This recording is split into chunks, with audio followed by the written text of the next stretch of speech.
Supreme leader Khamenei इस strike में मारे गए। दुबई,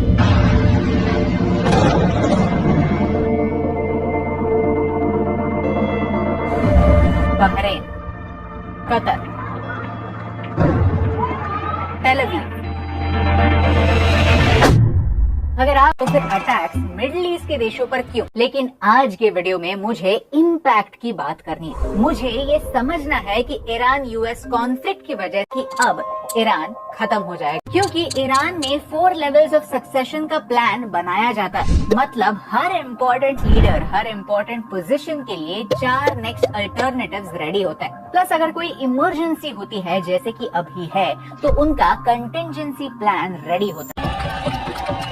ये वीडियो अमेरिका के टाइम्स स्क्वायर का है, जहां अमेरिकन लोग खुद खमेनी को सपोर्ट कर रहे हैं। टाइम्स स्क्वायर में जमा होकर shame and stop US and Israeli war ऐसे नारे लगा रहे हैं। ईरान में भी ऐसे ही खमेनी सपोर्टर्स आज भी हैं। वेनेजुएला में मदुरो हार गया क्योंकि मेजरली जनता भी तंग आ चुकी। इंडिया का तो इससे कोई भी कनेक्शन नहीं है, फिर भी कश्मीर में लोग बड़ी तादाद में शोक मना रहे हैं।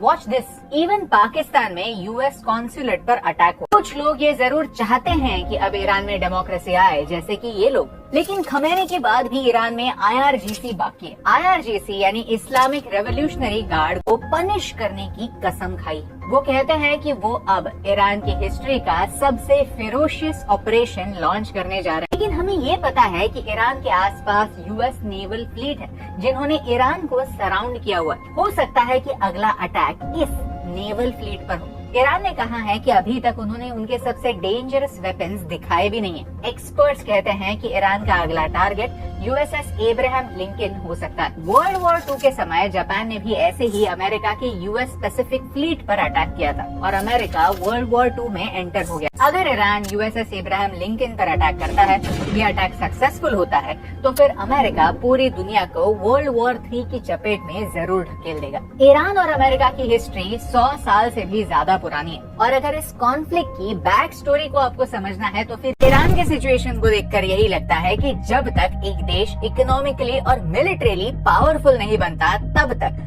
दूसरे देश उसमें इंटरफेयर करते ही रहेंगे। इसमें अलग अलग जगहों पर अटैक करना स्टार्ट किया। ये वीडियोस देखिए। सोशल मीडिया पर ऐसे वीडियोस वायरल। इंटरनेशनल एयरपोर्ट दुनिया का सबसे बड़ा कनेक्टिंग एयरपोर्ट माना जाता है, जहां से हर हफ्ते 8,500 फ्लाइट्स ऑपरेट होती हैं। और अब यूएई ने अपनी एयर स्पेस ही बंद कर दी है। इंडियन एयरलाइंस जैसे Air India, IndiGo, SpiceJet, Akasa Air ने मिडिल ईस्ट के सारे ऑपरेशंस टेम्पररीली सस्पेंड कर दिए। गल्फ देशों ने अपना एयर स्पेस इंडेफिनेटली बंद कर दिया। इंडिया की बात करें तो 8 मिलियन इंडियंस गल्फ देशों में रहते। इम्पैक्ट की बात करते करते अब आता है इस इंसान पर, मोहम्मद बिन सलमान, सऊदी अरेबिया का क्राउन प्रिंस, जिसका एक सपना है कि उसे मिडिल ईस्ट को यूरोप बनाना, जहां अलग अलग देशों के लोग आकर रह पाए, अपना बिजनेस कर पाए और एक रिस्पेक्टफुल लाइफ जी पाए। बेसिकली मिडिल ईस्ट का सिर्फ ऑयल प्रोड्यूसिंग नेशन वाला टैग ये इंसान हटाना चाहता है। पिछले कुछ सालों में आपने देखा होगा रोनाल्डो सऊदी में ही रहता,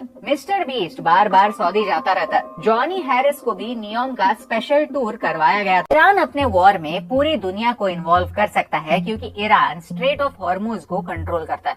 ये स्ट्रेट ऑफ हॉर्मुज 33 किलोमीटर्स का एक छोटा सा एरिया है, जो ईरान, ओमान और यूएई के बीच में, और इस पतले से एरिया में से दुनिया का 20% ऑयल सप्लाई गुजरता है। 17 million barrels of oil every single day. Qatar, Bahrain, UAE का 90% एक्सपोर्ट यहीं से होता है। इंडिया पर भी होगा, क्योंकि हमारा 60% ऑयल मिडिल ईस्ट से आता है। एक्सपर्ट्स कहते हैं कि ऑयल प्राइसेस $100 पर बैरल के ऊपर जा सकते। एक और देश है जिसके ऊपर इस वॉर का इम्पैक्ट इंडिया से भी ज्यादा। ईरान पर 1500 एक्टिव यूएस सैंक्शंस है, फिर भी ईरान कुछ ऐसा दिखता है। ईरान और चाइना के बीच एक 25 साल का स्ट्रेटेजिक पार्टनरशिप साइन हुआ था, called China Iran strategic agreement. Iran का 80% ऑयल चाइना खरीदता है, और इसकी पेमेंट डॉलर्स में नहीं, युआन में होती है। यानी इस डील में दोनों का फायदा है, ईरान का भी और चाइना का भी। इस सिस्टम को जरा आप समझिए। चाइना ईरान से ऑयल खरीदता है और ईरान को युआन देता है।